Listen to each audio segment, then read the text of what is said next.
2 taon ay hindi daw po Hindi kaya. kaya, Malabo, hindi malabo. kaya. Lalong lumalabo, Weng, kasi yung System Rise Intensification Group, Oo. yung nag-advocate na gamitin natin ang biofertilizer, ang sabi nila hindi na namin tutuloy itong programang ito. Oy. Siguro itutuloy nila, hindi na nila ibabagsak sa kadiwa kasi Oo. Weng, binagsak na nila sa kadiwa. Dati. Pinapatunayan na nila, sir, pwede po Pwede. 25 pesos.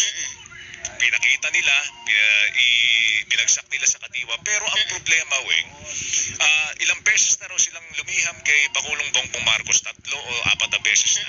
Pagka daw kinakascade kay Secretary Domingo Panganiban. Undersecretary, senior undersecretary. Yes, para secretary nga. Oo.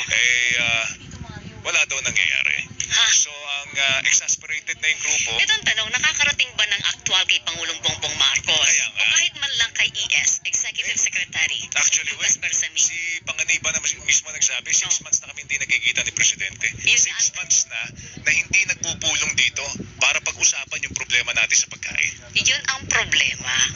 Tama yung sinabi nung yung na-interview natin na gumagamit ng biofertilizer. Ang problema, kahit anong ilapat mo solusyon, mali kasi hindi alam ang problema. Para sabi nga niya, hindi alam ni Pangulong Marcos ang problema sa agriculture sector. So